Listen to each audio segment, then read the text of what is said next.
Anne of Green Gables, by Lucy Maud Montgomery. Chapter 1. Mrs. Rachel Lynde is Surprised. Mrs. Rachel Lynde lived just where the Avonlea main road dipped down into a little hollow, fringed with alders and ladies' eardrops, and traversed by a brook that had its source way back in the woods of the old Cuthbert place. It was reputed to be an intricate, headlong brook in its earlier course through those woods, with dark secrets of pool and cascade.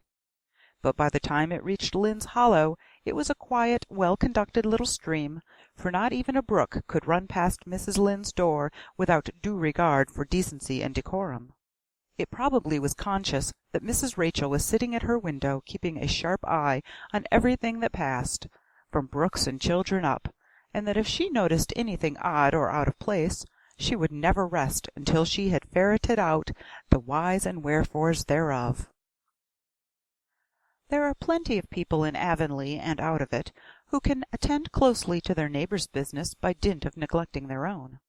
But Mrs. Rachel Lynde was one of those capable creatures who can manage their own concerns and those of other folks into the bargain. She was a notable housewife. Her work was always done, and well done. She ran the sewing circle, and helped run the Sunday school, and was the strongest prop of the Church Aid Society and Foreign Missions Auxiliary. Yet with all this, Mrs. Rachel found abundant time to sit for hours at her kitchen window, knitting cotton-warp quilts. She had knitted 16 of them, as Avonlea housekeepers were wont to tell in awed voices, and keeping a sharp eye on the main road that crossed the hollow and wound up the steep red hill beyond. Since Avonlea occupied a little triangular peninsula jutting out into the Gulf of St. Lawrence, with water on 2 sides of it, anybody who went out of it or into it had to pass over that hill road, and so run the unseen gauntlet of Mrs. Rachel's all-seeing eye. She was sitting there one afternoon in early June. The sun was coming in at the window warm and bright. The orchard on the slope below the house was in a bridal flush of pinky-white bloom, hummed over by a myriad of bees. Thomas Lynde, a meek little man whom Avonlea people called Rachel Lynde's husband, was sowing his late turnip seed on the hill field beyond the barn, and Matthew Cuthbert ought to have been sowing his on the big red brook field away over by Green Gables. Mrs. Rachel knew that he ought, because she had heard him tell Peter Morrison the evening before in William J. Blair's store over at Carmody that he meant to sow his turnip seed the next afternoon. Peter had asked him, of course, for Matthew Cuthbert had never been known to volunteer information about anything in his whole life. And yet here was Matthew Cuthbert at 3:30 on the afternoon of a busy day, placidly driving over the hollow and up the hill. Moreover, he wore a white collar and his best suit of clothes, which was plain proof that he was going out of Avonlea, and he had the buggy and the sorrel mare, which betokened that he was going a considerable distance. Now where was Matthew Cuthbert going, and why was he going there? Had it been any other man in Avonlea, Mrs. Rachel, deftly putting this and that together, might have given a pretty good guess as to both questions. But Matthew so rarely went from home that it must be something pressing and unusual which was taking him. He was the shyest man alive, and hated to go among strangers or to any place where he might have to talk. Matthew dressed up with a white collar and driving in a buggy was something that didn't happen often. Mrs. Rachel, ponder as she might, could make nothing of it, and her afternoon's enjoyment was spoiled. "I'll just step over to Green Gables after tea and find out from Marilla where he's gone and why," the worthy woman finally concluded. "He doesn't generally go to town this time of year, and he never visits. If he'd run out of turnip seed, he wouldn't dress up and take the buggy to go for more. He wasn't driving fast enough to be going for a doctor. Yet something must have happened since last night to start him off. I'm clean puzzled, that's what, and I won't know a minute's peace of mind or conscience until I know what has taken Matthew Cuthbert out of Avonlea today." Accordingly, after tea, Mrs. Rachel set out. She had not far to go. The big rambling orchard-embowered house where the Cuthberts lived was a scant quarter of a mile up the road from Lynn's Hollow. To be sure, the long lane made it a good deal further.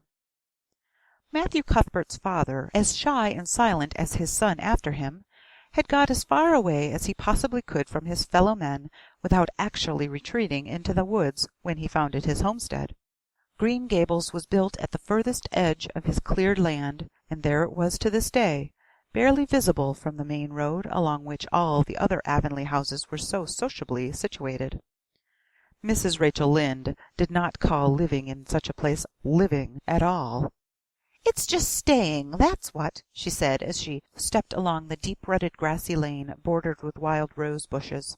"It's no wonder Matthew and Marilla are both a little odd, living away back here by themselves. Trees aren't much company, though dear knows if they were, there'd be enough of them. I'd rather look at people. To be sure, they seem contented enough, but then I suppose they're used to it. A body can get used to anything, even to being hanged, as the Irishman said." With this, Mrs. Rachel stepped out of the lane into the back yard of Green Gables. Very green and neat and precise was that yard, set about on one side with great patriarchal willows, and the other with prim Lombardies. Not a stray stick nor stone was to be seen, for Mrs. Rachel would have seen it if there had been. Privately, she was of the opinion that Marilla Cuthbert swept that yard over as often as she swept her house. One could have eaten a meal off the ground without overbrimming the proverbial peck of dirt. Mrs. Rachel rapped smartly at the kitchen door and stepped in when bidden to do so. The kitchen at Green Gables was a cheerful apartment, or would have been cheerful if it had not been so painfully clean as to give it something of the appearance of an unused parlor. Its windows looked east and west. Through the west one, looking out on the back yard, came a flood of mellow June sunlight. But the east one, whence you got a glimpse of the bloom-white cherry trees in the left orchard and nodding slender birches down in the hollow by the brook, was greened over by a tangle of vines. Here sat Marilla Cuthbert, when she sat at all, always slightly distrustful of sunshine, which seemed to her too dancing and irresponsible a thing for a world which was meant to be taken seriously. And here she sat now, knitting, and the table behind her laid for supper. Mrs. Rachel, before she had fairly closed the door, had taken a mental note of everything that was on that table. There were 3 plates laid, so that Marilla must be expecting someone home with Matthew to tea. But the dishes were everyday dishes, and there was only crab-apple preserve and 1 kind of cake, so that the expected company could not be any particular company. Yet what of Matthew's white collar and the sorrel mare? Mrs. Rachel was getting fairly dizzy with this unusual mystery about quiet, unmysterious Green Gables. "Good evening, Rachel," Marilla said briskly. "This is a real fine evening, isn't it? Won't you sit down? How are all your folks?" Something that for a lack of any other name might be called friendship existed and always had existed between Marilla Cuthbert and Mrs. Rachel, in spite of, or perhaps because of, their dissimilarity. Marilla was a tall, thin woman, with angles and without curves. Her dark hair showed some gray streaks, and was always twisted up in a hard little knot behind, with 2 wire hairpins stuck aggressively through it. She looked like a woman of narrow experience and rigid conscience, which she was, but there was a saving something about her mouth which, if it had been ever so slightly developed, might have been considered indicative of a sense of humor. "We're all pretty well," said Mrs. Rachel. "I was kind of afraid you weren't, though. When I saw Matthew starting off today, I thought maybe he was going to the doctor's." Marilla's lips twitched understandingly. She had expected Mrs. Rachel up. She had known that the sight of Matthew jaunting off so unaccountably would be too much for her neighbor's curiosity. "Oh, no, I'm quite well, although I had a bad headache yesterday," she said. "Matthew went to Bright River. We're getting a little boy from an orphan asylum in Nova Scotia, and he's coming on the train tonight." If Marilla had said that Matthew had gone to Bright River to meet a kangaroo from Australia, Mrs. Rachel could not have been more astonished. She was actually stricken dumb for 5 seconds. It was unsupposable that Marilla was making fun of her, but Mrs. Rachel was almost forced to suppose it. "Are you in earnest, Marilla?" she demanded when voice returned to her. "Yes, of course," said Marilla, as if getting boys from orphan asylums in Nova Scotia were part of the usual spring work on any well-regulated Avonlea farm, instead of being an unheard-of innovation. Mrs. Rachel felt that she had received a severe mental jolt. She thought in exclamation points. A boy! Marilla and Matthew Cuthbert, of all people, adopting a boy from an orphan asylum! Well, the world was certainly turning upside down. She would be surprised at nothing after this. Nothing. "What on earth put such a notion into your head?" she demanded disapprovingly. This had been done without her advice being asked, and must perforce be disapproved. "Well, we've been thinking about it for some time, all winter, in fact," returned Marilla. "Mrs. Alexander Spencer was up here one day before Christmas, and she said she was going to get a little girl from the asylum over in Hopeton in the spring. Her cousin lives there, and Mrs. Spencer has visited here and knows all about it. So Matthew and I have talked it over off and on ever since. We thought we'd get a boy. Matthew is getting up in years, you know. He's 60. And he isn't so spry as he once was. His heart troubles him a great deal. And you know how desperate hard it's got to be to get hired help. There's never anybody to be had but those stupid half-grown little French boys. And as soon as you do get one broke into your ways and taught something, he's up and off to the lobster canneries or the States. At first Matthew suggested getting a home boy, but I said no, flat to that. They might be all right, I'm not saying they're not, but no London street Arabs for me, I said. Give me a native born at least. There'll be a risk no matter who we get, but I'll feel easier in my mind and sleep sounder at nights if we get a born Canadian. So in the end we decided to ask Mrs. Spencer to pick us out one when she went over to get her little girl. We heard last week she was going, so we sent her word by Richard Spencer's folks at Carmody to bring us a smart, likely boy of about 10 or 11. We decided that would be the best age, old enough to be of some use in doing chores right off, and young enough to be trained up proper. We mean to give him a good home and schooling. We had a telegram from Mrs. Alexander Spencer today. The mailman brought it from the station, saying they were coming on the 5:30 train tonight. So Matthew went to Bright River to meet him. Mrs. Spencer will drop him off there. Of course, she goes on to White Sands Station herself. Mrs. Rachel prided herself on always speaking her mind. She proceeded to speak it now, having adjusted her mental attitude to this amazing piece of news. "Well, Marilla, I'll just tell you plain that I think you're doing a mighty foolish thing, a risky thing, that's what.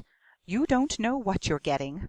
You're bringing a strange child into your house and home, and you don't know a single thing about him, nor what his disposition is like, nor what sort of parents he had, nor how he's likely to turn out. Why, it was only last week I read in the paper how a man and his wife out west of the island took a boy out of an orphan asylum, and he set fire to the house at night. Set it on purpose, Marilla, and nearly burnt them to a crisp in their beds. And I know another case where an adopted boy used to suck the eggs. They couldn't break him of it. If you had asked my advice in the matter, which you didn't do, Marilla, I'd have said for mercy's sake not to think of such a thing, that's what." This job's comforting seemed neither to offend nor to alarm Marilla. She knitted on steadily.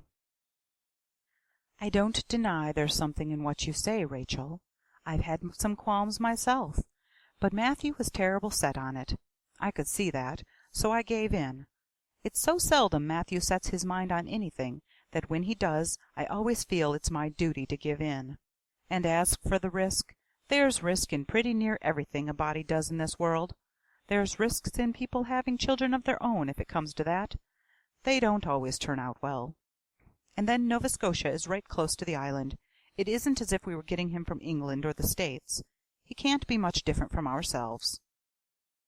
"Well, I hope it will turn out all right," said Mrs. Rachel in a tone that plainly indicated her painful doubts. "Only don't say I didn't warn you if he burns Green Gables down or puts strychnine in the well. I heard of a case over in New Brunswick where an orphan asylum child did that, and the whole family died in fearful agonies, only it was a girl in that instance." "Well, we're not getting a girl," said Marilla, as if poisoning wells were a purely feminine accomplishment, and not to be dreaded in the case of a boy. "I'd never dream of taking a girl to bring up.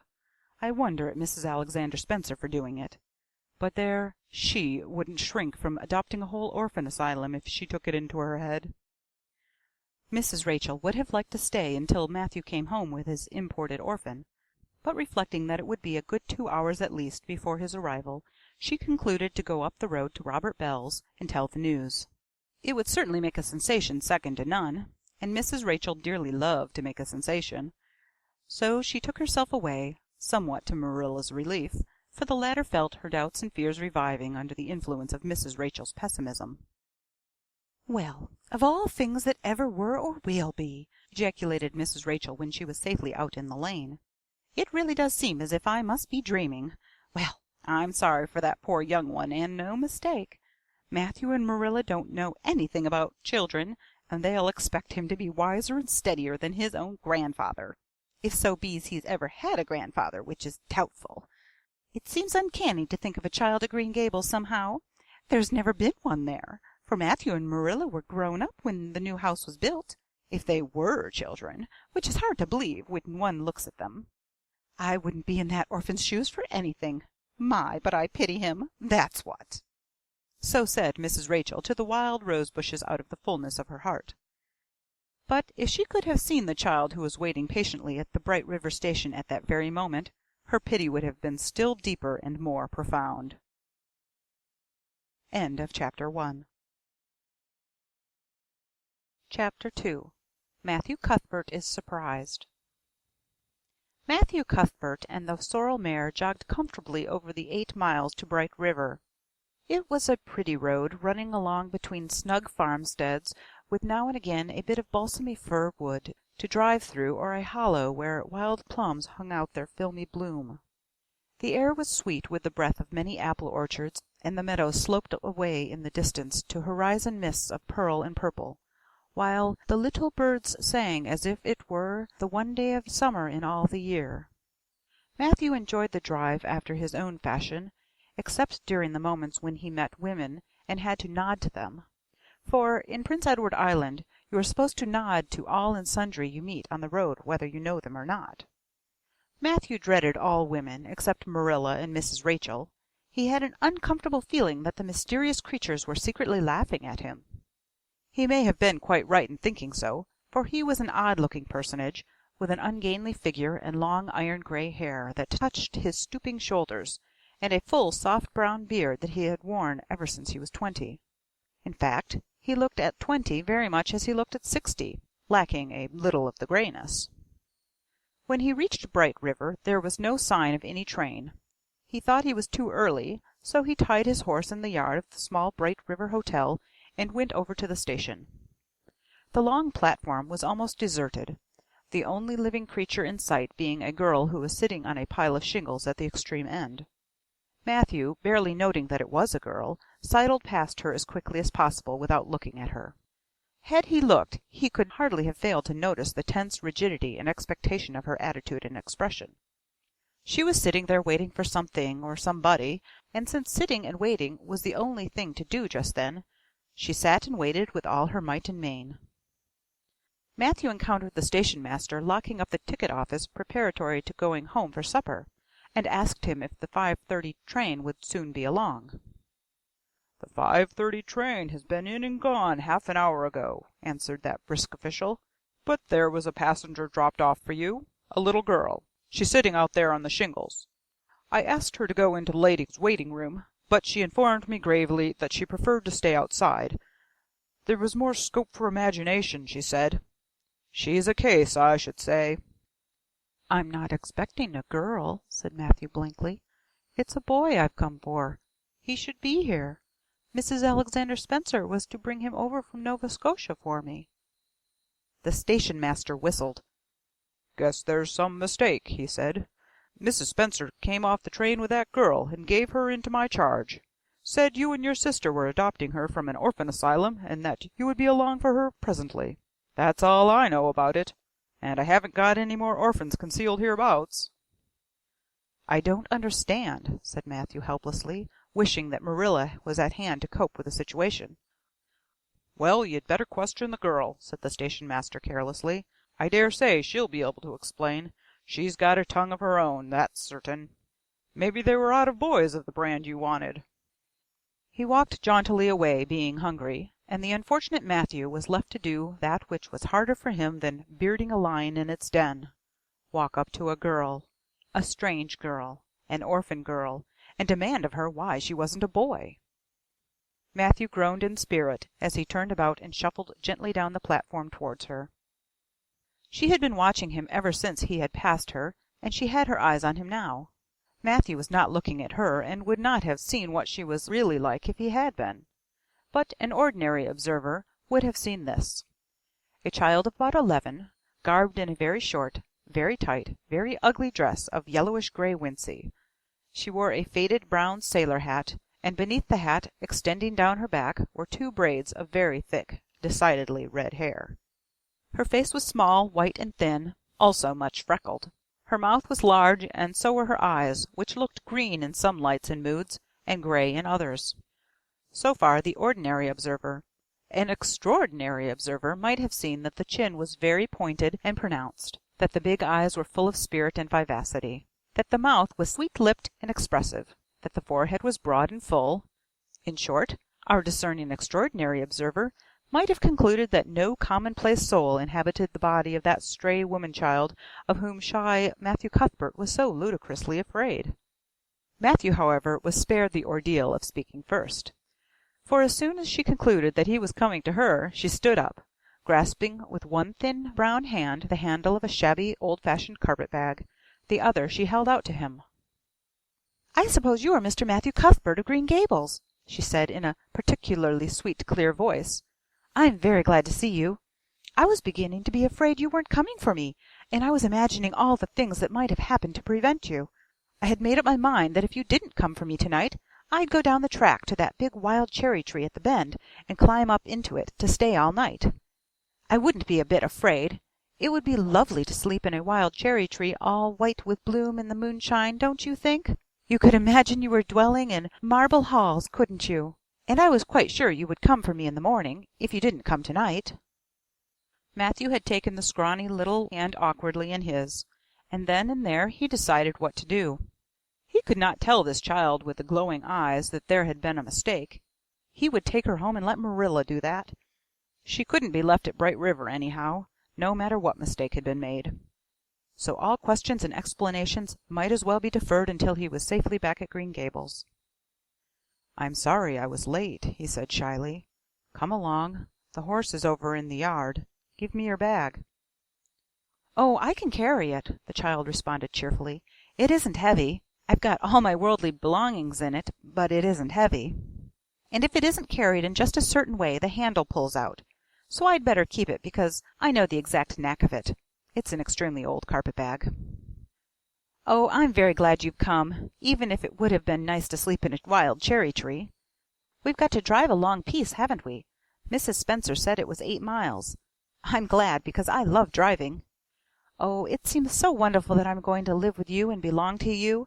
I've never belonged to anybody, not really. But the asylum was the worst. I've only been in it 4 months, but that was enough. I don't suppose you ever were an orphan in an asylum, so you can't possibly understand what it is like. It's worse than anything you could imagine. Mrs. Spencer said it was wicked of me to talk like that, but I didn't mean to be wicked. It's so easy to be wicked without knowing it, isn't it? They were good, you know, the asylum people, but there is so little scope for the imagination in an asylum, only just in the other orphans. It was pretty interesting to imagine things about them. To imagine that perhaps the girl who sat next to you was really the daughter of a belted earl, who had been stolen away from her parents in her infancy by a cruel nurse who died before she could confess. I used to lie awake at nights and imagine things like that, because I didn't have the time in the day. I guess that's why I'm so thin. I am dreadfully thin, ain't I? There isn't a pick on my bones. I do love to imagine I'm nice and plump with dimples on my elbows." With this, Matthew's companion stopped talking, partly because she was out of breath, and partly because they had reached the buggy. Not another word did she say until they had left the village and were driving down a steep little hill, the road part of which had been cut so deeply into the soft soil that the banks, fringed with blooming wild cherry trees and slim white birches, were several feet above their heads. The child put out her hand and broke off a branch of wild plum that brushed against the side of the buggy. "Isn't that beautiful? What did that tree leaning out from the bank, all white and lacy, make you think of?" she asked.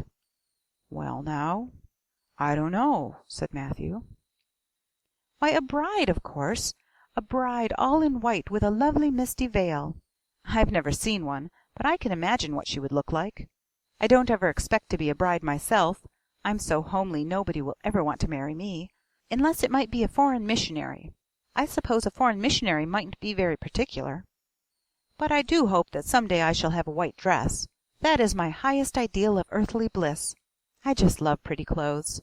And I've never had a pretty dress in my life that I can remember. But, of course, it's all the more to look forward to, isn't it? And then I can imagine that I'm dressed gorgeously. This morning when I left the asylum I felt so ashamed because I had to wear this horrid old wincey dress. All the orphans had to wear them, you know. A merchant at Hopeton last winter donated 300 yards of wincey to the asylum. Some people said it was because he couldn't sell it, but I'd rather believe that it was out of the kindness of his heart, wouldn't you? When we got on the train I felt as if everybody must be looking at me and pitying me. But I just went to work and imagined that I had on the most beautiful pale blue silk dress.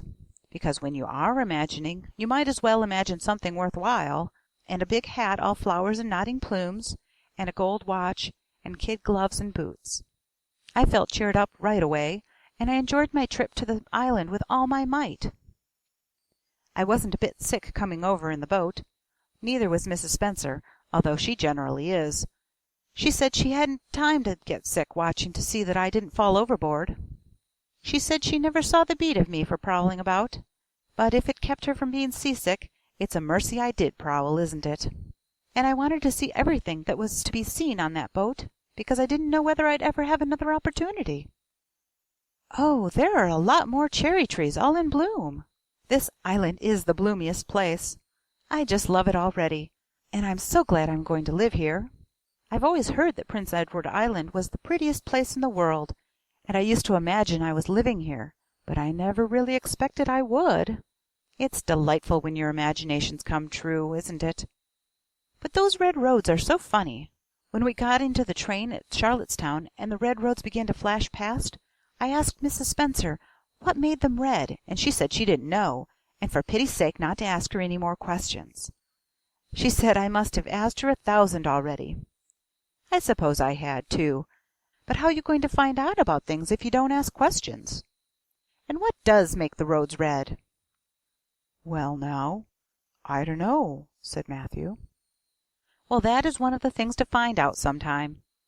Isn't it splendid to think of all the things there are to find out about? It just makes me feel glad to be alive. It's such an interesting world. It wouldn't be half so interesting if we knew all about everything, would it? There'd be no scope for imagination then, would there? But am I talking too much? People are always telling me I do. Would you rather I didn't talk? If you say so, I'll stop. I can stop when I make up my mind to, although it's difficult. Matthew, much to his own surprise, was enjoying himself. Like most quiet folks, he liked talkative people when they were willing to do the talking themselves and did not expect him to keep up his end of it. But he had never expected to enjoy the society of a little girl. Women were bad enough in all conscience, but little girls were worse. He detested the way they had of sidling past him timidly with sideways glances, as if they expected him to gobble them up at a mouthful if they ventured to say a word. That was the Avonlea type of well-bred little girls. But this freckled witch was very different, and although he found it rather difficult for his slower intelligence to keep up with her brisk mental processes, he thought that he kind of liked her chatter. So he said as shyly as usual, "Oh, you can talk as much as you like. I don't mind." "Oh, I'm so glad. I know you and I are going to get along together fine. It's such a relief to talk when one wants to, and not to be told that children should be seen and not heard. I've had that said to me 1,000,000 times if I had once. And people laugh at me because I use big words. But if you have big ideas, you have to use big words to express them, haven't you?"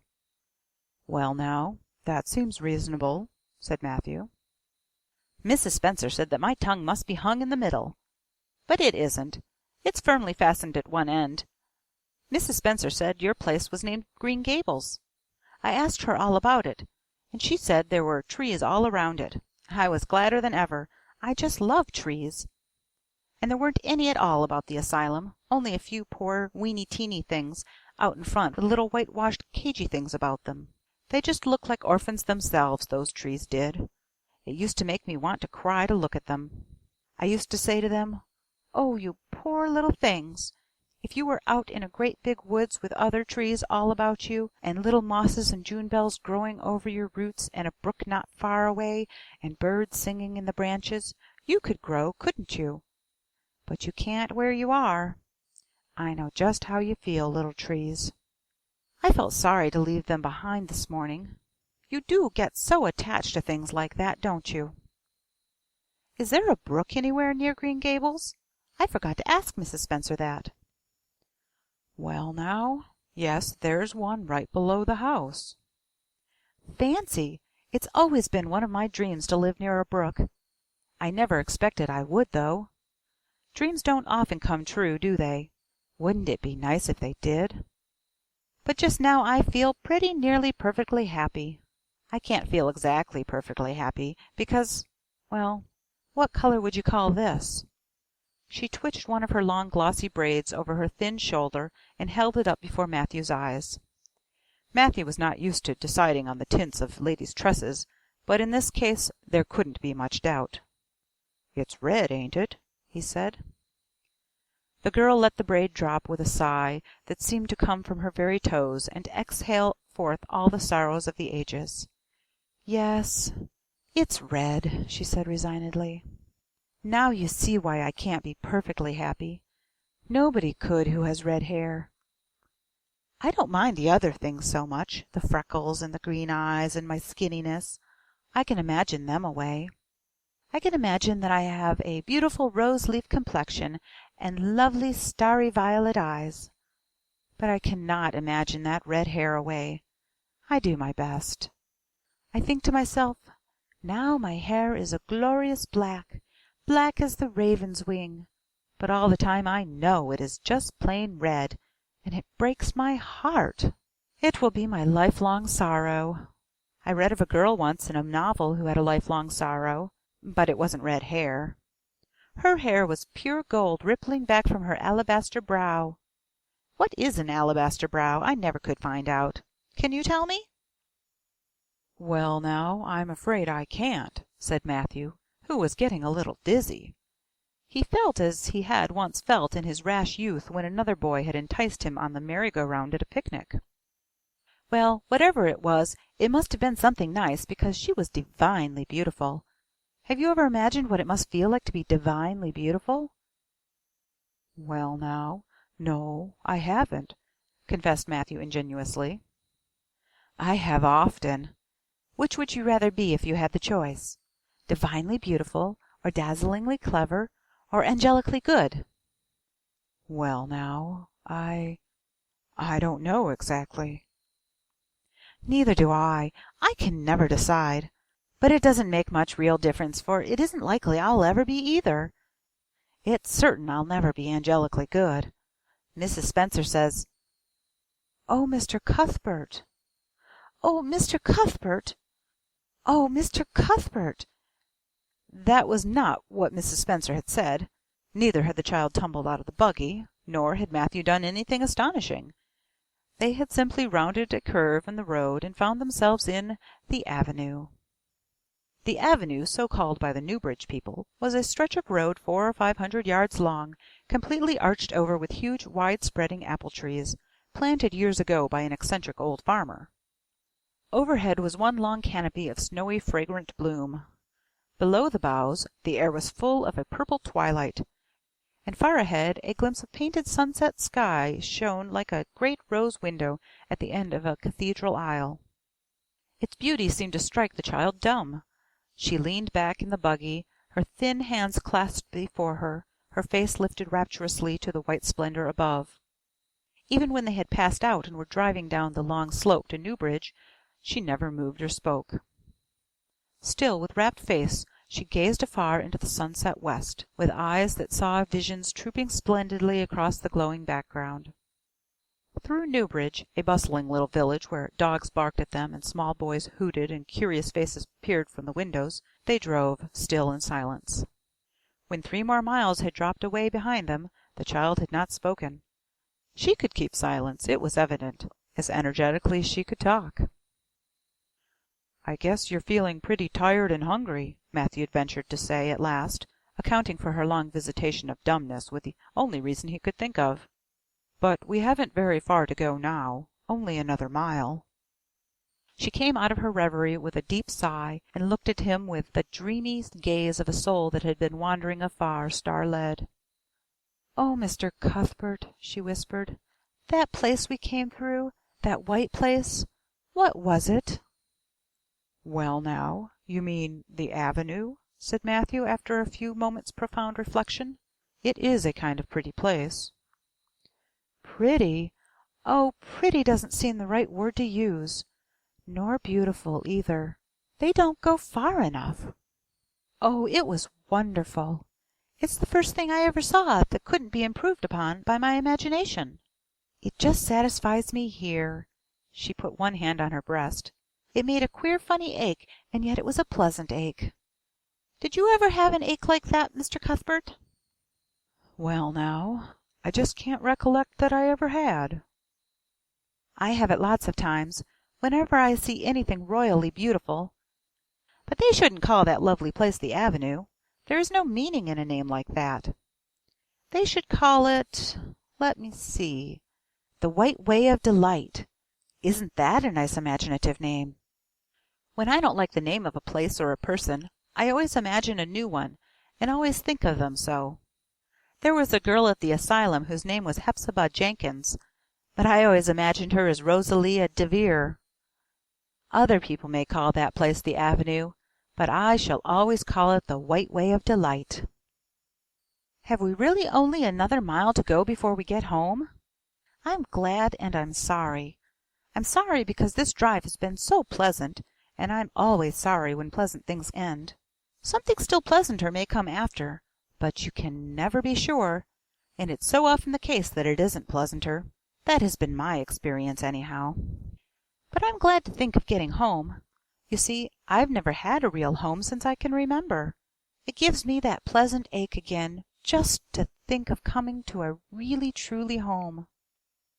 "Oh, isn't that pretty?" They had driven over the crest of a hill. Below them was a pond looking almost like a river, so long and winding was it. A bridge spanned it midway, and from there to its lower end, where an amber-hued belt of sand hills shut it in from the dark blue gulf beyond, the water was a glory of many shifting hues, the most spiritual shadings of crocus and rose and ethereal green, with other elusive tintings for which no name has ever been found. Above the bridge the pond ran up into fringing groves of fir and maple, and lay all darkly translucent in their wavering shadows. Here and there a wild plum leaned out from the bank like a white-clad girl tiptoeing to her own reflection. From the marsh at the head of the pond came the clear, mournfully sweet chorus of the frogs. There was a little gray house peering around a white apple orchard on a slope beyond, and although it was not yet quite dark, a light was shining from one of its windows. "That's Barry's Pond," said Matthew. "Oh, I don't like that name either. I shall call it, let me see, the Lake of Shining Waters. Yes, that is the right name for it. I know because of the thrill. When I hit on a name that suits exactly, it gives me a thrill. Do things ever give you a thrill?" Matthew ruminated. "Well now, yes. It always kind of gives me a thrill to see them ugly white grubs that spade up in the cucumber beds. I hate the look of them." "Oh, I don't think that can be exactly the same kind of a thrill. Do you think it can? There doesn't seem to be much connection between grubs and lakes of shining waters, does there? But why do other people call it Barry's Pond?" "I reckon because Mr. Barry lives up there in that house. Orchard Slope's the name of his place. If it wasn't for that big bush behind it, you could see Green Gables from here. But we have to go over the bridge and round by the road, so it's near half a mile further." "Has Mr. Barry any little girls? Well, not so very little either. About my size?" He's got one about 11. Her name is Diana." "Oh," with a long indrawing of breath, "what a perfectly lovely name!" "Well, now, I don't know. There's something dreadfully heathenish about it, seems to me. I'd rather Jane or Mary or some sensible name like that. But when Diana was born there was a schoolmaster boarding there, and they gave him the naming of her, and he called her Diana." "I wish there had been a schoolmaster like that around when I was born, then. Oh, here we are at the bridge. I'm going to shut my eyes tight. I'm always afraid going over bridges. I can't help imagining that perhaps just as we get to the middle they'll crumple up like a jackknife and nip us. So I shut my eyes. But I always have to open them for all when I think we're getting near the middle. Because, you see, if the bridge did crumple up, I'd want to see it crumple. What a jolly rumble it makes! I always like the rumble part of it. Isn't it splendid there are so many things to like in this world? There, we're over. Now I'll look back. Good night, dear lake of shining waters. I always say good night to the things I love, just as I would to people. I think they like it. That water looks as if it was smiling at me." When they had driven up the further hill and around a corner, Matthew said, "We're pretty near home now. There's Green Gables over—" "Oh, don't tell me!" she interrupted breathlessly, catching at his partially raised arm and shutting her eyes that she might not see the gesture. "Let me guess. I'm sure I'll guess right." She opened her eyes and looked about her. They were on the crest of a hill. The sun had set some time since, but the landscape was still clear in the mellow afterlight. In the west a dark church spire rose up against a marigold sky. Below was a little valley, and beyond a long, gently rising slope with snug farmsteads scattered along it. From one to another the child's eyes darted, eager and wistful. At last they lingered on one away to the left, far back from the road, dimly white with blossoming trees in the twilight of the surrounding woods. Over it, in the stainless southwest sky, a great crystal-white star was shining like a lamp of guidance and promise. "That's it, isn't it?" she said, pointing. Matthew slapped the reins on the sorrel's back delightedly. "Well, now, you've guessed it. But I reckon Mrs. Spencer described it so's you could tell." "No, she didn't. Really, she didn't. All she said might just as well have been about most of those other places. I hadn't any real idea what it looked like. But just as soon as I saw it, I felt it was home. Oh, it seems as if I must be in a dream. Do you know, my arm must be black and blue from the elbow up, for I've pinched myself so many times today. Every little while a horrible sickening feeling would come over me, and I'd be so afraid it was all a dream.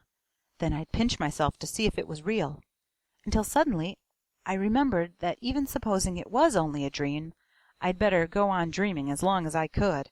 So I stopped pinching. But it is real, and we're nearly home." With a sigh of rapture she relapsed into silence. Matthew stirred uneasily.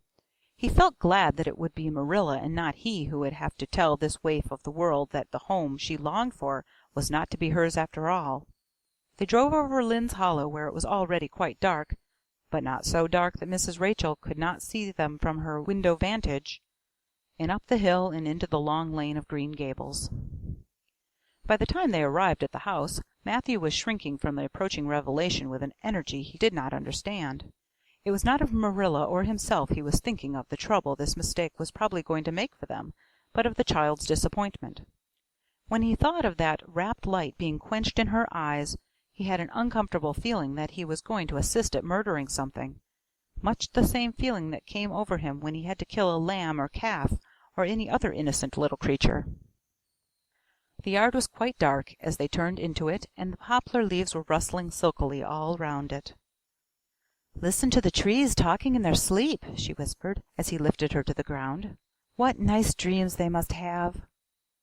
Then, holding tightly to the carpet-bag which contained all her worldly goods, she followed him into the house. End of Chapter 2. Chapter 3. Marilla Cuthbert is Surprised. Marilla came briskly forward as Matthew opened the door, but when her eyes fell on the odd little figure in the stiff, ugly dress with the long braids of red hair and the eager, luminous eyes, she stopped short in amazement. "Matthew Cuthbert, who's that?" she ejaculated. "Where's the boy?" "There wasn't any boy," said Matthew wretchedly. "There was only her." He nodded at the child, remembering that he had never even asked her name. "No boy? But there must have been a boy," insisted Marilla. "We sent word to Mrs. Spencer to bring a boy." "Well, she didn't. She brought her. I asked the station master, and I had to bring her home.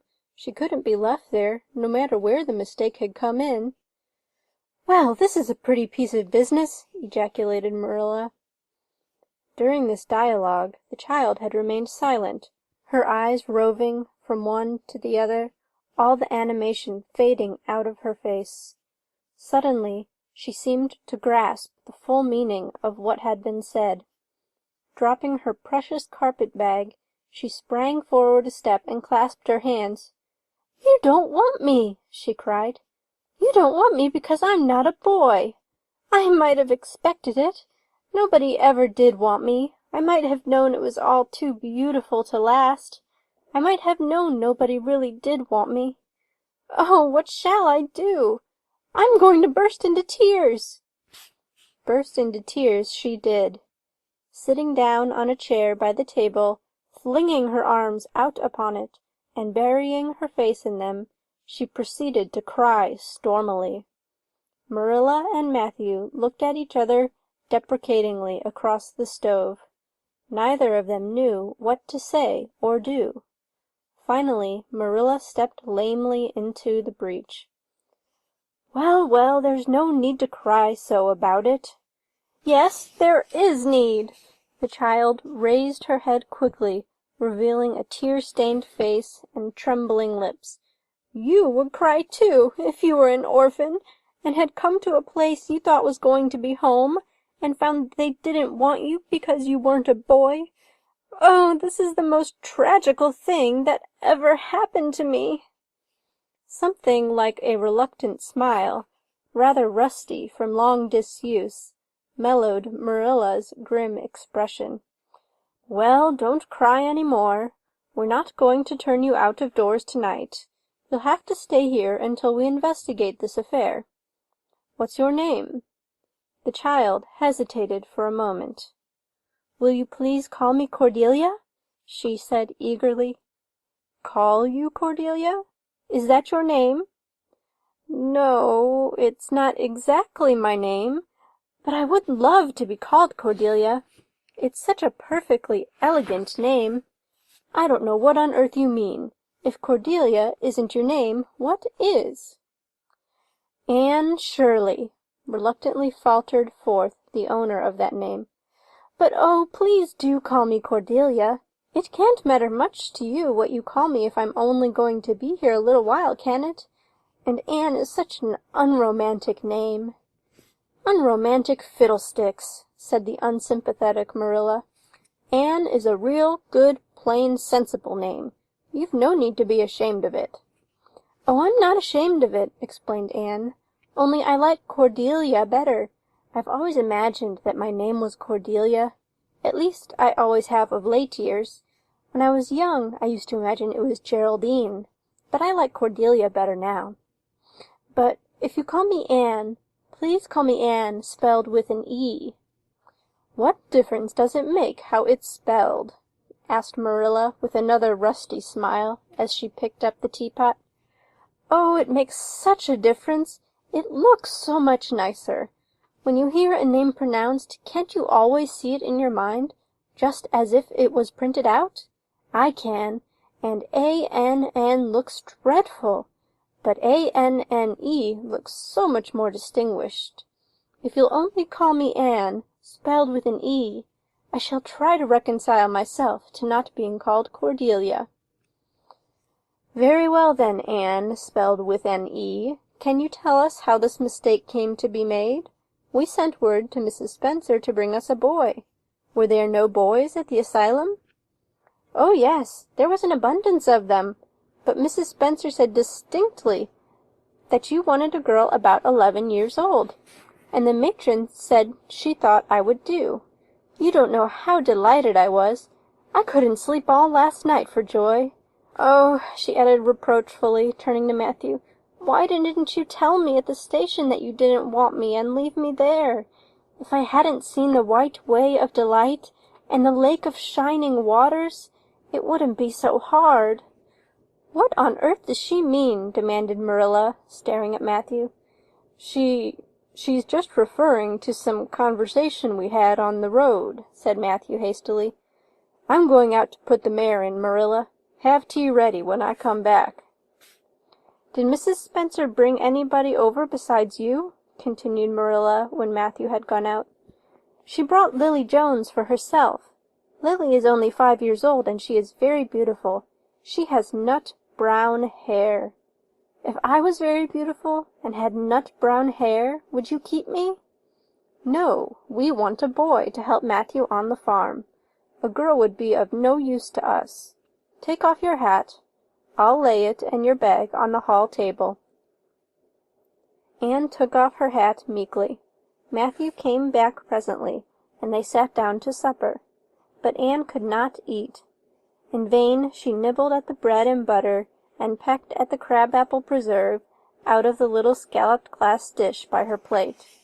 She did not really make any headway at all. "You're not eating anything," said Marilla sharply, eyeing her as if it were a serious shortcoming. Anne sighed. "I can't. I'm in the depths of despair. Can you eat when you are in the depths of despair?" "I've never been in the depths of despair, so I can't say," responded Marilla. "Weren't you? Well, did you ever try to imagine you were in the depths of despair?" "No, I didn't." "Then I don't think you can understand what it's like. It's a very uncomfortable feeling indeed. When you try to eat, a lump comes right up in your throat, and you can't swallow anything, not even if it was a chocolate caramel. I had one chocolate caramel once 2 years ago, and it was simply delicious. I've often dreamed since then that I had a lot of chocolate caramels, but I always wake up just when I'm going to eat them. I do hope you won't be offended because I can't eat. Everything is extremely nice, but still I cannot eat." "I guess she's tired," said Matthew, who hadn't spoken since his return from the barn. "Best put her to bed, Marilla." Marilla had been wondering where Anne should be put to bed. She had prepared a couch in the kitchen chamber for the desired and expected boy, but although it was neat and clean, it did not seem quite the thing to put a girl there somehow. But the spare room was out of the question for such a stray waif, so there remained only the east gable room. Marilla lighted a candle and told Anne to follow her, which Anne spiritlessly did, taking her hat and carpet-bag from the hall table as she passed. The hall was fearsomely clean. The little gable chamber in which she presently found herself seemed still cleaner. Marilla set the candle on a 3-legged, 3-cornered table and turned down the bedclothes. "I suppose you have a nightgown?" she questioned. Anne nodded. "Yes, I have 2. The matron of the asylum made them for me. They're fearfully skimpy. There is never enough to go around in an asylum, so things are always skimpy, at least in a poor asylum like ours. I hate skimpy night-dresses, but one can dream just as well in them as in lovely trailing ones with frills around the neck. That's one consolation. Well, undress as quick as you can and go to bed. I'll come back in a few minutes for the candle. I daren't trust you to put it out yourself. You'd likely set the place on fire." When Marilla had gone, Anne looked around her wistfully. The whitewashed walls were so painfully bare and staring that she thought they must ache over their own bareness. The floor was bare too, except for a round braided mat in the middle, such as Anne had never seen before. In one corner was the bed, a high, old-fashioned one, with 4 dark, low-turned posts. In the other corner was the aforesaid 3-cornered table, adorned with a fat red velvet pincushion hard enough to turn the point of the most adventurous pin. Above it hung a little 6x8 mirror. Midway between table and bed was the window, with an icy white muslin frill over it, and opposite it was the washstand. The whole apartment was of a rigidity not to be described in words, but which sent a shiver to the very marrow of Anne's bones. With a sob, she hastily discarded her garments, put on the skimpy nightgown, and sprang into bed, where she burrowed face downward into the pillow, and pulled the clothes over her head. When Marilla came up for the light, various skimpy articles of raiment, scattered most untidily over the floor, and a certain tempestuous appearance of the bed, were the only indications of any presence save her own. She deliberately picked up Anne's clothes, placed them neatly on a prim yellow chair, and then, taking up the candle, went over to the bed. "Good night," she said, a little awkwardly, but not unkindly. Anne's white face and big eyes appeared over the bedclothes with a startling suddenness. "How can you call it a good night when you know it must be the very worst night I've ever had?" she said reproachfully. Then she dived down into invisibility again. Marilla went slowly down to the kitchen and proceeded to wash the supper dishes. Matthew was smoking, a sure sign of perturbation of mind.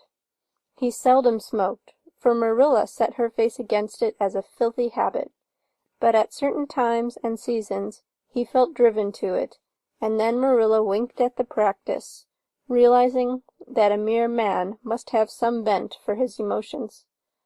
"Well, this is a pretty kettle of fish," she said wrathfully. "This is what comes of sending word instead of going ourselves. Robert Spencer's folks have twisted that message somehow. One of us will have to drive over and see Mrs. Spencer tomorrow. That's certain. This girl will have to be sent back to the asylum." "Yes, I suppose so," said Matthew reluctantly. "You suppose so? Don't you know it?" "Well now, she's a real nice little thing, Marilla. It's kind of a pity to send her back when she's so set on staying here." "Matthew Cuthbert, you don't mean to say you think we ought to keep her?" Marilla's astonishment could not have been greater if Matthew had expressed a predilection for standing on his head. "Well now, no, I suppose not. Not exactly," stammered Matthew, uncomfortably driven into a corner for his precise meaning. "I suppose we could hardly be expected to keep her." "I should say not. What good would she be to us?" "We might be some good to her," said Matthew, suddenly and unexpectedly. "Matthew Cuthbert, I believe that child has bewitched you. I can see as plain that you want to keep her." "Well now, she's a real interesting little thing," persisted Matthew. "You should have heard her talk coming from the station." "Oh, she can talk fast enough. I saw that at once. It's nothing in her favor, either. I don't like children who have so much to say. I don't want an orphan girl, and if I did, she isn't the style I'd pick out. There's something I don't understand about her. No, she's got to be dispatched straightway back to where she came from." "I could hire a French boy to help me," said Matthew, "and she'd be company for you." "I'm not suffering for company," said Marilla shortly, "and I'm not going to keep her." "Well now, it's just as you say, of course, Marilla," said Matthew, rising and putting his pipe away. "I'm going to bed." To bed went Matthew, and to bed, when she had put her dishes away, went Marilla, frowning most resolutely. And upstairs in the east gable a lonely, heart-hungry, friendless child cried herself to sleep. End of Chapter 3. Chapter 4. Morning at Green Gables. It was broad daylight when Anne awoke and sat up in bed, staring confusedly at the window, through which a flood of cheery sunshine was pouring, and outside of which something white and feathery waved across glimpses of blue sky. For a moment she could not remember where she was. First came a delightful thrill, as of something very pleasant, then a horrible remembrance. This was Green Gables, and they didn't want her because she wasn't a boy. But it was morning, and yes, it was a cherry tree in full bloom outside of her window. With a bound she was out of bed and across the floor. She pushed up the sash. It went up stiffly and creakily, as if it hadn't been opened for a long time, which was the case, and it stuck so tight that nothing was needed to hold it up. Anne dropped on her knees and gazed out into the June morning, her eyes glistening with delight. Oh, wasn't it beautiful? Wasn't it a lovely place? Suppose she wasn't really going to stay here. She would imagine she was. There was scope for the imagination here. A huge cherry tree grew outside, so close that its boughs tapped against the house, and it was so thick set with blossoms that hardly a leaf was to be seen. On both sides of the house was a big orchard, one of apple trees and one of cherry trees, also showered over with blossoms, and their grass was all sprinkled with dandelions. In the garden below were lilac trees, purple with flowers, and their dizzily sweet fragrance drifted up to the window on the morning wind. Below the garden, a green field, lush with clover, sloped down to the hollow where the brook ran, and where scores of white birches grew, upspringing airily out of an undergrowth suggestive of delightful possibilities in ferns and mosses and woodsy things generally. Beyond it was a hill, green and feathery with spruce and fir. There was a gap in it where the gray gable end of the little house she had seen from the other side of the lake of shining waters was visible. Off to the left were the big barns, and beyond them, away down over green, low-sloping fields, was a sparkling blue glimpse of sea. Anne's beauty-loving eyes lingered on it all, taking everything greedily in. She had looked on so many unlovely places in her life, poor child, but this was as lovely as anything she had ever dreamed. She knelt there, lost to everything but the loveliness around her, until she was startled by a hand on her shoulder. Marilla had come in unheard by the small dreamer. "It's time you were dressed," she said curtly. Marilla really did not know how to talk to the child, and her uncomfortable ignorance made her crisp and curt when she did not mean to be. Anne stood up and drew a long breath. "Oh, isn't it wonderful?" she said, waving her hand comprehensively at the good world outside. "It's a big tree," said Marilla, "and it blooms great, but the fruit don't amount to much never, small and wormy." "Oh, I don't mean just the tree. Of course it's lovely. Yes, it's radiantly lovely. It blooms as if it meant it. But I meant everything. The garden and the orchard and the brook and the woods. The whole big, dear world.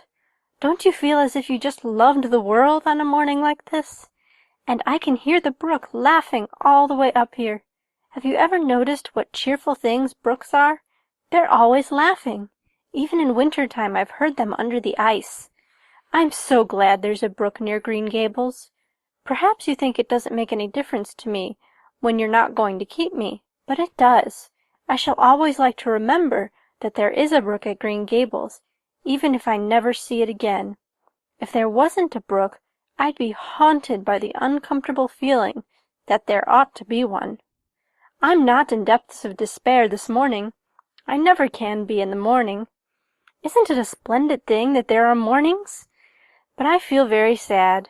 I've just been imagining that it was really me you wanted after all, and that I was to stay here forever and ever. It was a great comfort while it lasted. But the worst of imagining things is that the time comes when you have to stop, and that hurts." "You'd better get dressed and come downstairs and never mind your imaginings," said Marilla as soon as she could get a word in edgewise. "Breakfast is waiting. Wash your face and comb your hair. Leave the window up and turn your bedclothes back over the foot of the bed. Be as smart as you can." Anne could evidently be smart to some purpose, for she was downstairs in 10 minutes' time, with her clothes neatly on, her hair brushed and braided, her face washed, and a comfortable consciousness pervading her soul that she had fulfilled all Marilla's requirements. As a matter of fact, however, she had forgotten to turn back the bedclothes. "I'm pretty hungry this morning," she announced as she slipped into the chair Marilla placed for her. "The world doesn't seem such a howling wilderness as it did last night. I'm so glad it's a sunshiny morning, but I like rainy mornings real well, too. All sorts of mornings are interesting, don't you think? You don't know what's going to happen through the day, and there's so much scope for imagination. But I'm glad it's not rainy today, because it's easier to be cheerful and bear up under affliction on a sunshiny day. I feel that I have a good deal to bear up under. It's all very well to read about sorrows and imagine yourself living through them heroically, but it's not so nice when you really come to have them, is it?" "For pity's sake, hold your tongue," said Marilla. "You talk entirely too much for a little girl." Thereupon Anne held her tongue so obediently and thoroughly that her continued silence made Marilla rather nervous, as if in the presence of something not exactly natural. Matthew also held his tongue, but this at least was natural, so that the meal was a very silent one. As it progressed, Anne became more and more abstracted, eating mechanically, with her big eyes fixed unswervingly and unseeingly on the sky outside the window. This made Marilla more nervous than ever. She had an uncomfortable feeling that while this odd child's body might be there at the table, her spirit was far away in some remote, airy cloudland, borne aloft on the wings of imagination. Who would want such a child about the place? Yet Matthew wished to keep her, of all unaccountable things. Marilla felt that he wanted it just as much this morning as he had the night before, and that he would go on wanting it. That was Matthew's way, take a whim into his head and cling to it with the most amazing silent persistency, a persistency 10 times more potent and effectual in its very silence than if he had talked it out. When the meal was ended, Anne came out of her reverie and offered to wash the dishes. "Can you wash dishes right?" asked Marilla distrustfully. "Pretty well. I'm better at looking after children, though. I've had so much experience at that. It's such a pity you haven't any here for me to look after." "I don't feel as if I wanted any more children to look after than I've got at present. You're problem enough, in all conscience. What's to be done with you, I don't know. Matthew is a most ridiculous man." "I think he's lovely," said Anne reproachfully. "He is so very sympathetic. He didn't mind how much I talked. He seemed to like it. I felt that he was a kindred spirit as soon as ever I saw him." "You're both queer enough, if that's what you mean by kindred spirits," said Marilla with a sniff. "Yes, you may wash the dishes. Take plenty of hot water and be sure you dry them well. I've enough to attend to this morning, for I'll have to drive over to White Sands in the afternoon and see Mrs. Spencer. You'll come with me, and we'll settle what's to be done with you. After you've finished the dishes, go upstairs and make your bed." Anne washed the dishes deftly enough, as Marilla, who kept a sharp eye on the process, discerned. Later on she made her bed less successfully, for she had never learned the art of wrestling with a feather tick. But it was done somehow and smoothed down, and then Marilla, to get rid of her, told her she might go out of doors and amuse herself until dinner-time. Anne flew to the door, face alight, eyes glowing.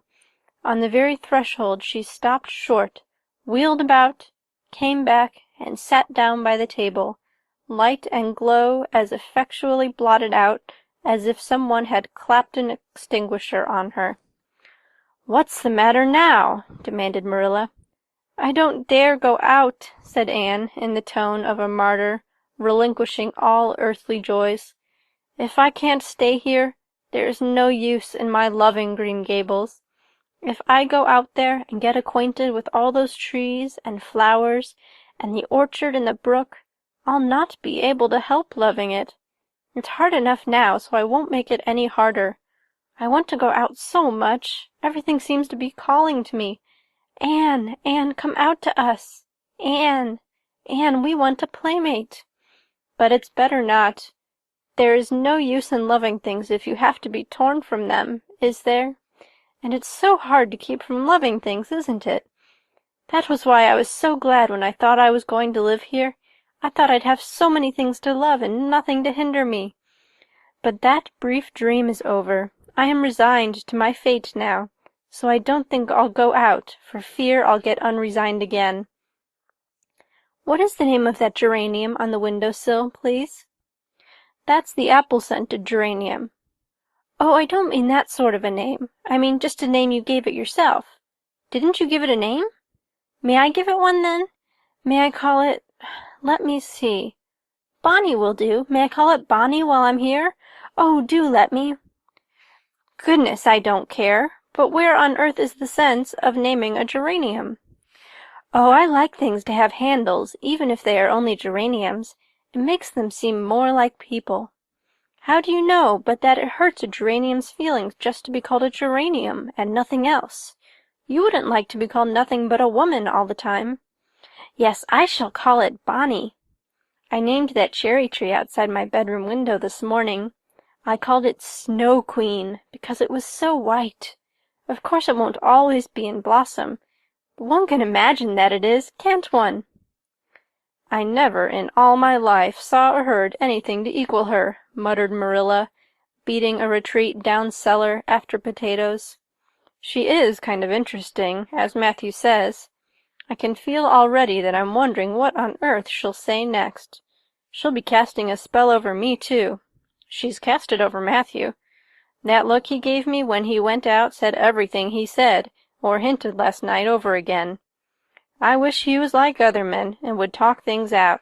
A body could answer back then and argue him into reason. But what's to be done with a man who just looks? Anne had relapsed into reverie, with her chin in her hands and her eyes on the sky, when Marilla returned from her cellar pilgrimage. There Marilla left her until the early dinner was on the table. "I suppose I can have the mare and buggy this afternoon, Matthew," said Marilla.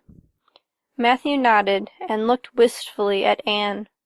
Marilla intercepted the look and said grimly, "I'm going to drive over to White Sands and settle this thing. I'll take Anne with me, and Mrs. Spencer will probably make arrangements to send her back to Nova Scotia at once. I'll set your tea out for you, and I'll be home in time to milk the cows." Still Matthew said nothing, and Marilla had a sense of having wasted words and breath. There is nothing more aggravating than a man who won't talk back, unless it is a woman who won't. Matthew hitched the sorrel into the buggy in due time, and Marilla and Anne set off. Matthew opened the yard gate for them, and as they drove slowly through, he said, to nobody in particular as it seemed, "Little Jerry Boot from the creek was here this morning, and I told him I guessed I'd hire him for the summer." Marilla made no reply, but she hit the unlucky sorrel such a vicious clip with the whip that the fat mare, unused to such treatment, whizzed indignantly down the lane at an alarming pace. Marilla looked back once as the buggy bounced along and saw that aggravating Matthew leaning over the gate, looking wistfully after them. End of Chapter 4. Chapter 5. Anne's History. "Do you know," said Anne confidentially, "I've made up my mind to enjoy this drive. It's been my experience that you can nearly always enjoy things if you make up your mind firmly that you will. Of course, you must make it up firmly. I am not going to think about going back to the asylum while we're having our drive. I'm just going to think about the drive. Oh, look! There's one little early wild rose out. Isn't it lovely? Don't you think it must be glad to be a rose? Wouldn't it be nice if roses could talk? I'm sure they could tell us such lovely things. And isn't pink the most bewitching color in the world? I love it, but I can't wear it. Red-headed people can't wear pink, not even in imagination. Did you ever know of anybody whose hair was red when she was young, but got to be another color when she grew up? No, I don't know as I ever did, said Marilla mercilessly, and I shouldn't think it likely to happen in your case either. Anne sighed. Well, that is another hope gone. My life is a perfect graveyard of buried hopes. That's a sentence I read in a book once, and I say it over to comfort myself whenever I'm disappointed in anything. I don't see where the comforting comes in myself, said Marilla. Why, because it sounds so nice and romantic, just as if I were a heroine in a book, you know. I am so fond of romantic things, and a graveyard full of buried hopes is about as romantic a thing as one can imagine, isn't it? I'm rather glad I have one. Are we going across the Lake of Shining Waters today? We're not going over Barry's Pond, if that's what you mean by your Lake of Shining Waters. We're going by the shore road. Shore road sounds nice, said Anne dreamily. Is it as nice as it sounds? Just when you said shore road, I saw it in a picture in my mind, as quick as that. And White Sands is a pretty name, too, but I don't like it as well as Avonlea. Avonlea is a lovely name. It just sounds like music. How far is it to White Sands? It's 5 miles, and as you're evidently bent on talking, you might as well talk to some purpose by telling me what you know about yourself. Oh, what I know about myself isn't really worth telling, said Anne eagerly. If you'll only let me tell you what I imagine about myself, you'll think it ever so much more interesting. No, I don't want any of your imaginings. Just you stick to bald facts. Begin at the beginning. Where were you born, and how old are you? I was 11 last March, said Anne, resigning herself to bald facts with a little sigh. And I was born in Bolingbroke, Nova Scotia. My father's name was Walter Shirley, and he was a teacher in the Bolingbroke High School. My mother's name was Bertha Shirley. Aren't Walter and Bertha lovely names? I'm so glad my parents had nice names. It would be a real disgrace to have a father named, well, say, Jedediah, wouldn't it? I guess it doesn't matter what a person's name is as long as he behaves himself, said Marilla, feeling herself called upon to inculcate a good and useful moral. Well, I don't know. Anne looked thoughtful. I read in a book once that a rose by any other name would smell as sweet, but I've never been able to believe it. I don't believe a rose would be as nice if it was called a thistle or a skunk cabbage. I suppose my father could have been a good man, even if he had been called Jedediah, but I'm sure it would have been a cross. Well, my mother was a teacher in the high school, too, but when she married father she gave up teaching, of course. A husband was enough responsibility. Mrs. Thomas said that they were a pair of babies and as poor as church mice.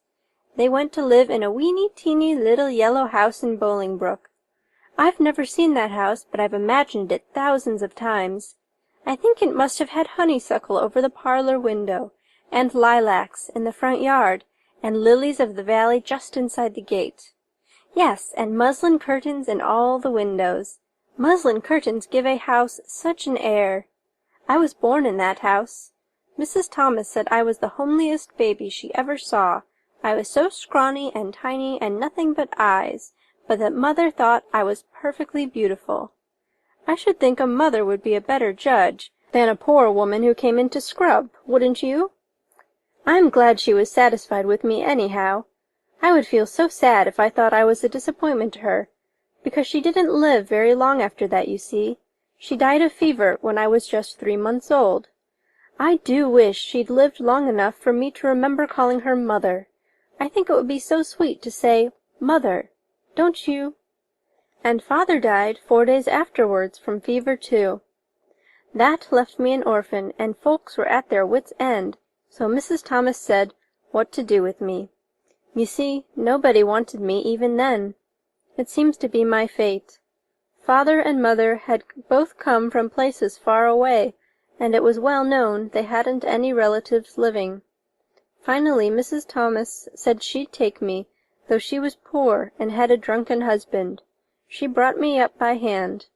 Do you know if there's anything in being brought up by hand that ought to make people who were brought up that way better than other people? Because whenever I was naughty, Mrs. Thomas would ask me how I could be such a bad girl when she had brought me up by hand, reproachful like. Mr. and Mrs. Thomas moved away from Bolingbroke to Marysville, and I lived with them until I was 8 years old. I helped look after the Thomas children. There were 4 of them younger than me, and I can tell you they took a lot of looking after. Then Mr. Thomas was killed falling under a train, and his mother offered to take Mrs. Thomas and the children, but she didn't want me. Mrs. Thomas was at her wit's end, so she said what to do with me. Then Mrs. Hammond from up the river came down and said she'd take me, seeing I was handy with children, and I went up the river to live with her in a little clearing among the stumps. It was a very lonesome place. I'm sure I could never have lived there if I hadn't had an imagination. Mr. Hammond worked a little sawmill up there, and Mrs. Hammond had 8 children. She had twins 3 times. I like babies in moderation, but twins 3 times in succession is too much. I told Mrs. Hammond so, firmly, when the last pair came. I used to get so dreadfully tired carrying them about.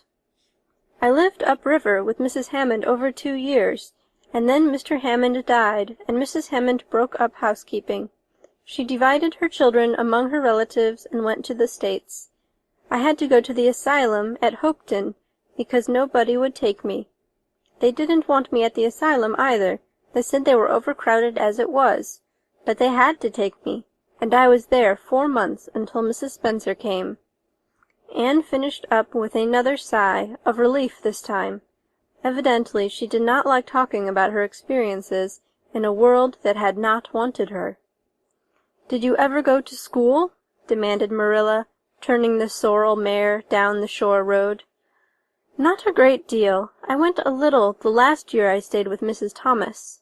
When I went up river we were so far from a school that I couldn't walk it in winter, and there was a vacation in summer, so I could only go in the spring and fall. But of course I went while I was at the asylum. I can read pretty well, and I know ever so many pieces of poetry by heart. The Battle of Hohenlinden, and Edinburgh after Flodden, and Bingen of the Rhine, and lots of The Lady of the Lake, and most of The Seasons by James Thomson. Don't you just love poetry that gives you a crinkly feeling up and down your back? There is a piece in the 5th Reader, The Downfall of Poland, that is just full of thrills. Of course I wasn't in the 5th Reader, I was only in the 4th, but the big girls used to lend me theirs to read." "Were those women, Mrs. Thomas and Mrs. Hammond, good to you?" asked Marilla, looking at Anne out of the corner of her eye. "Oh," faltered Anne. Her sensitive little face suddenly flushed scarlet, and embarrassment sat on her brow. "Oh, they meant to be. I know they meant to be just as good and kind as possible. And when people mean to be good to you, you don't mind very much when they're not quite, always. They had a good deal to worry them, you know. It's very trying to have a drunken husband, you see, and it must be very trying to have twins 3 times in succession, don't you think? But I feel sure they meant to be good to me." Marilla asked no more questions. Anne gave herself up to a silent rapture over the shore road, and Marilla guided the sorrel abstractedly while she pondered deeply. Pity was suddenly stirring in her heart for the child. What a starved, unloved life she had led, a life of drudgery and poverty and neglect. For Marilla was shrewd enough to read between the lines of Anne's history and divine the truth. No wonder she had been so delighted at the prospect of a real home. It was a pity she had to be sent back. What if she, Marilla, should indulge Matthew's unaccountable whim and let her stay? He was set on it, and the child seemed a nice, teachable little thing. She's got too much to say, thought Marilla, but she might be trained out of that. And there's nothing rude or slangy in what she does say. She's ladylike. It's likely her people were nice folks. The shore road was woodsy and wild and lonesome. On the right hand, scrub firs, their spirits quite unbroken by long years of tussle with the Gulf winds, grew thickly. On the left were the steep red sandstone cliffs, so near the track in places that a mare of less steadiness than the sorrel might have tried the nerves of the people behind her. Down at the base of the cliffs were heaps of surf-worn rocks or little sandy coves, inlaid with pebbles as with ocean jewels. Beyond lay the sea, shimmering and blue, and over it soared the gulls, their pinions flashing silvery in the sunlight. "Isn't the sea wonderful?" said Anne, rousing from a long, wide-eyed silence.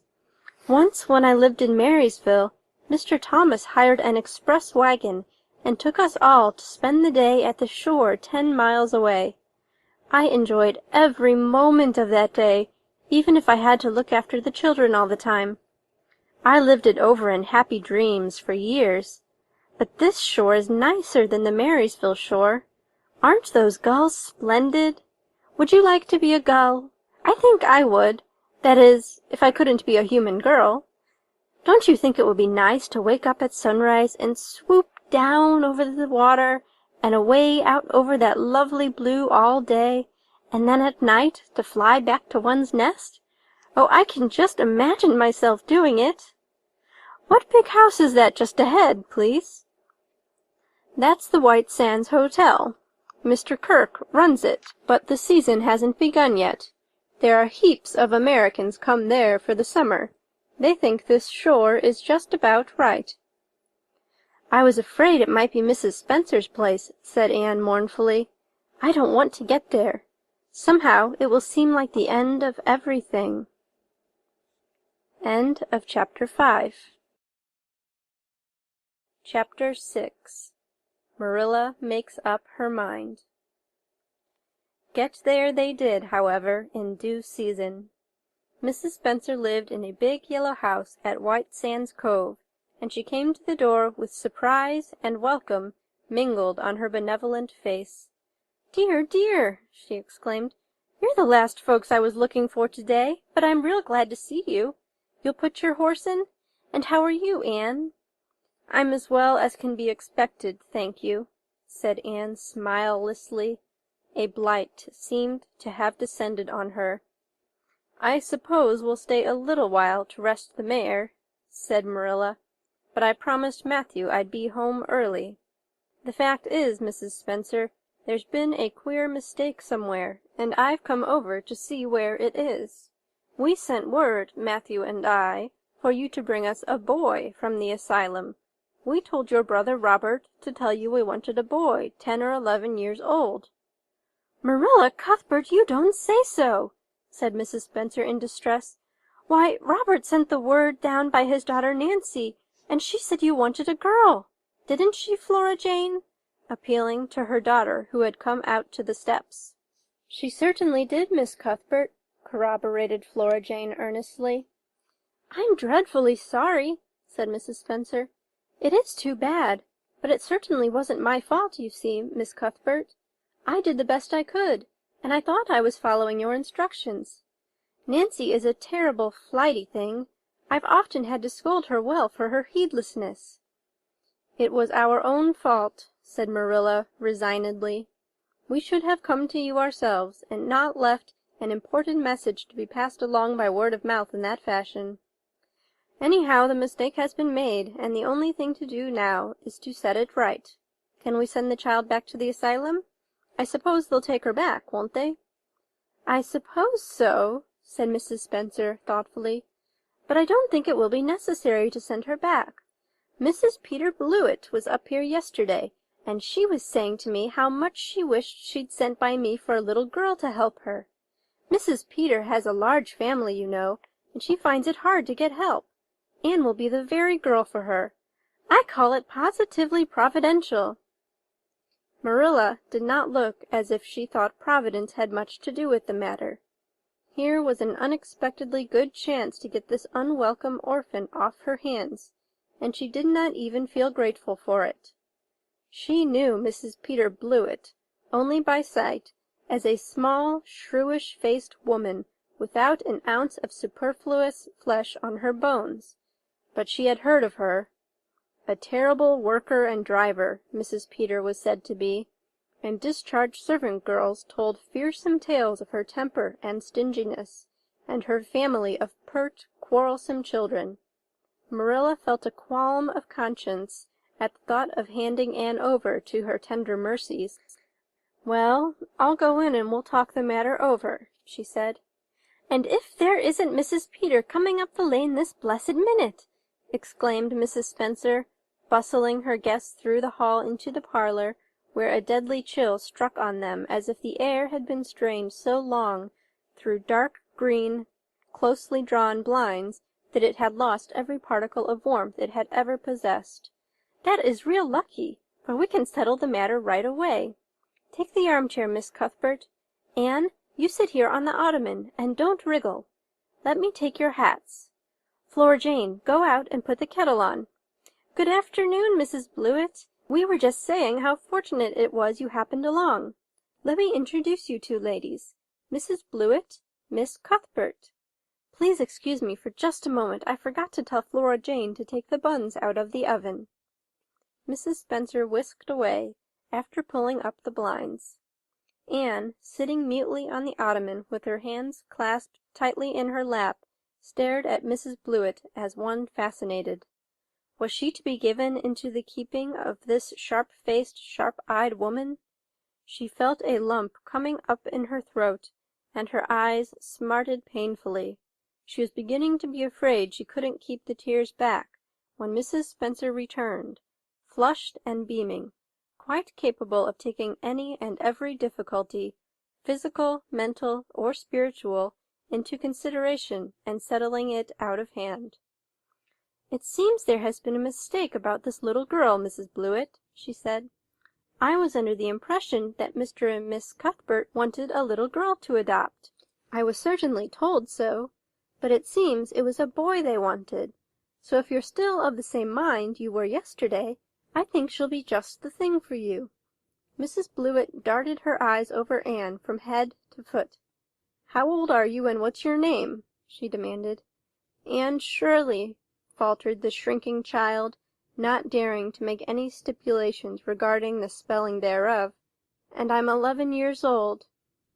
"Humph! You don't look as if there was much to you, but you're wiry, and I don't know but the wiry ones are the best after all. Well, if I take you, you'll have to be a good girl, you know, good and smart and respectful. I'll expect you to earn your keep, and no mistake about that. Yes, I suppose I might as well take her off your hands, Miss Cuthbert. The baby's awful fractious, and I'm clean worn out attending to him. If you like, I can take her right home now." Marilla looked at Anne and softened at sight of the child's pale face with its look of mute misery, the misery of a helpless little creature who finds itself once more caught in the trap from which it had escaped. Marilla felt an uncomfortable conviction that, if she denied the appeal of that look, it would haunt her to her dying day. Moreover, she did not fancy Mrs. Blewett. To hand a sensitive, high-strung child over to such a woman? No, she could not take the responsibility of doing that. "Well, I don't know," she said slowly. "I didn't say that Matthew and I had absolutely decided that we wouldn't keep her. In fact, I may say that Matthew's disposed to keep her. I just came over to find out how the mistake had occurred. I think I'd better take her home again and talk it over with Matthew. I feel that I oughtn't to decide on anything without consulting him. If we make up our mind not to keep her, we'll bring or send her over to you tomorrow night. If we don't, you may know that she is going to stay with us. Will that suit you, Mrs. Blewett?" "Well, I suppose it'll have to," said Mrs. Blewett ungraciously. During Marilla's speech, a sunrise had been dawning on Anne's face. First, The look of despair faded out. Then came a faint flush of hope. Her eyes grew deep and bright as morning stars. The child was quite transfigured, and a moment later, when Mrs. Spencer and Mrs. Blewett went out in quest of a recipe the latter had come to borrow, she sprang up and flew across the room to Marilla. "Oh, Miss Cuthbert, did you really say that perhaps you would let me stay at Green Gables?" she said in a breathless whisper, as if speaking aloud might shatter the glorious possibility. "Did you really say it, or did I only imagine that you did?" "I think you'd better learn to control that imagination of yours, Anne, if you can't distinguish between what is real and what isn't," said Marilla crossly. "Yes, you did hear me say just that and no more. It isn't decided yet, and perhaps we will conclude to let Mrs. Blewett take you after all. She certainly needs you much more than I do." "I'd rather go back to the asylum than go to live with her," said Anne passionately. "She looks exactly like a gimlet." Marilla smothered a smile under the conviction that Anne must be reproved for such a speech. "A little girl like you should be ashamed of talking so about a lady and a stranger," she said severely. "Go back and sit down quietly and hold your tongue and behave as a good girl should." "I'll try to do and be anything you want me if you'll only keep me," said Anne, returning meekly to her ottoman. When they arrived back at Green Gables that evening, Matthew met them in the lane. Marilla from afar had noted him prowling along it and guessed his motive. She was prepared for the relief she read in his face when he saw that she had at least brought Anne back with her. But she said nothing to him relative to the affair until they were both out in the yard behind the barn milking the cows. Then she briefly told him Anne's history and the result of the interview with Mrs. Spencer. "I wouldn't give a dog I liked to that Blewett woman," said Matthew with unusual vim. "I don't fancy her style myself," admitted Marilla, "but it's that or keeping her ourselves, Matthew. And since you seem to want her, I suppose I'm willing, or have to be. I've been thinking over the idea until I've got kind of used to it. It seems a sort of duty. I've never brought up a child, especially a girl, and I dare say I'll make a terrible mess of it. But I'll do my best. So far as I'm concerned, Matthew, she may stay." Matthew's shy face was a glow of delight. "Well now, I reckoned you'd come to see it in that light, Marilla," he said. "She's such an interesting little thing." "It'd be more to the point if you could say she was a useful little thing," retorted Marilla. "But I'll make it my business to see she's trained to be that. And mind, Matthew, you're not to go interfering with my methods. Perhaps an old maid doesn't know much about bringing up a child, but I guess she knows more than an old bachelor.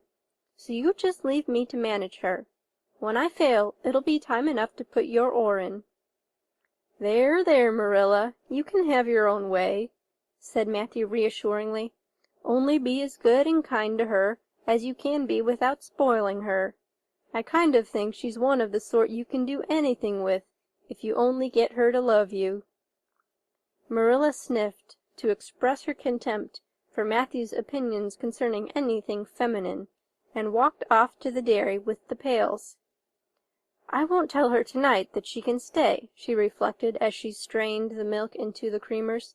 "She'd be so excited that she wouldn't sleep a wink. Marilla Cuthbert, you're fairly in for it. Did you ever suppose you'd see the day when you'd be adopting an orphan girl?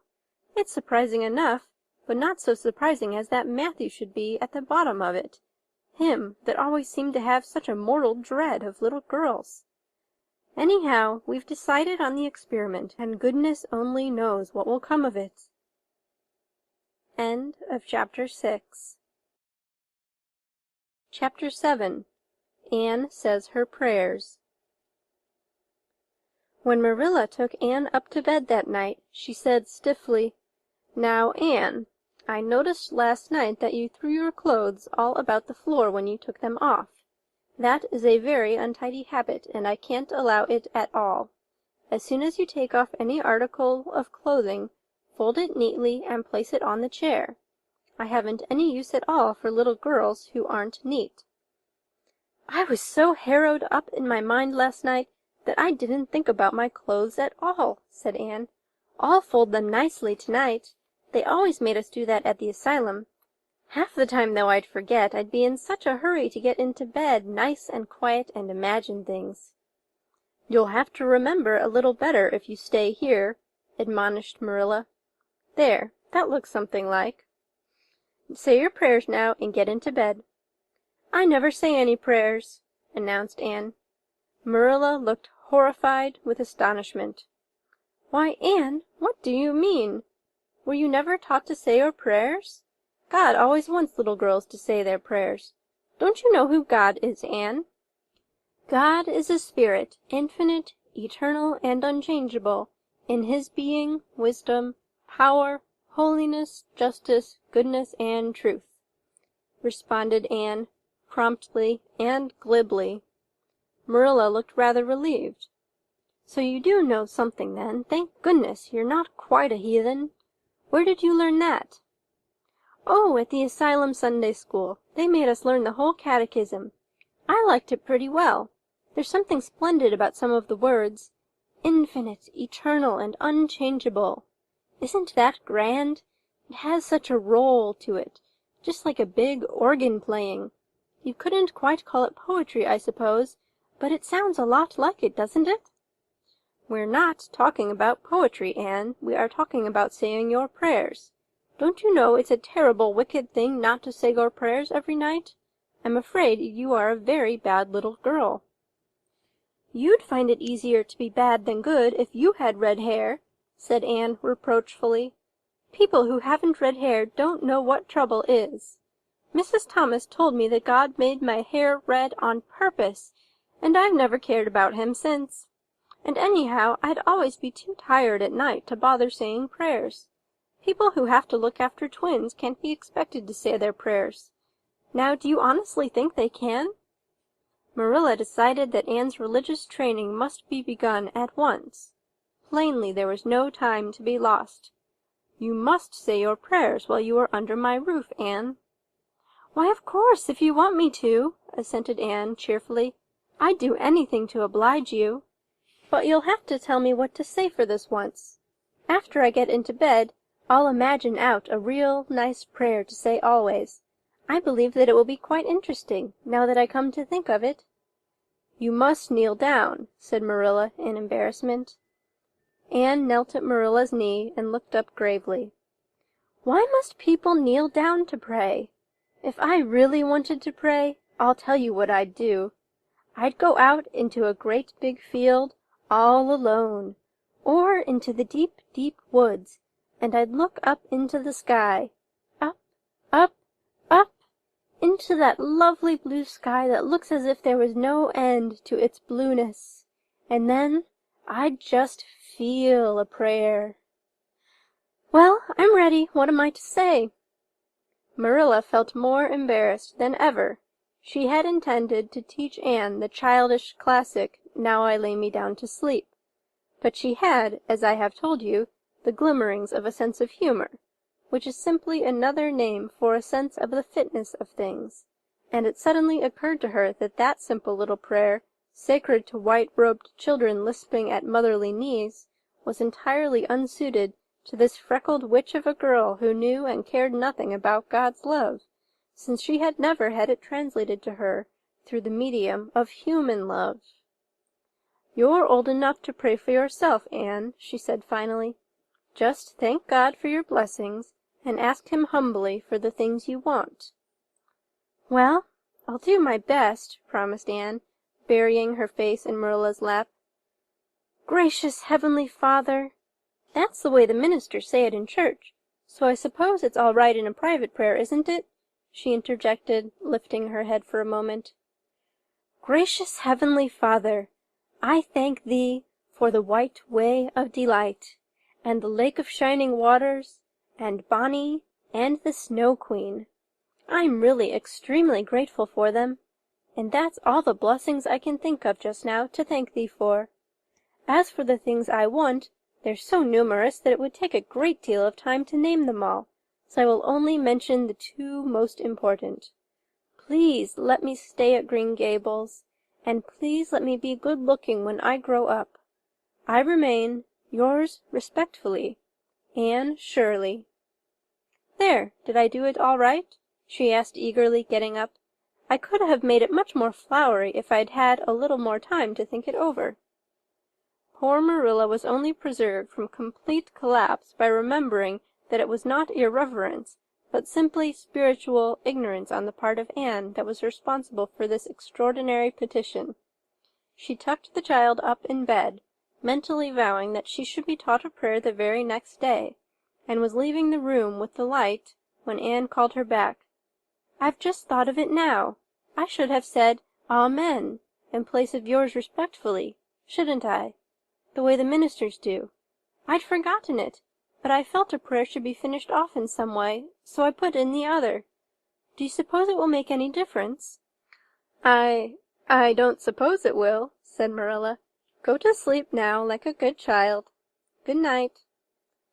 "I can say good night tonight with a clear conscience," said Anne, cuddling luxuriously down among her pillows. Marilla retreated to the kitchen, set the candle firmly on the table, and glared at Matthew. "Matthew Cuthbert, it's about time somebody adopted that child and taught her something. She's next door to a perfect heathen.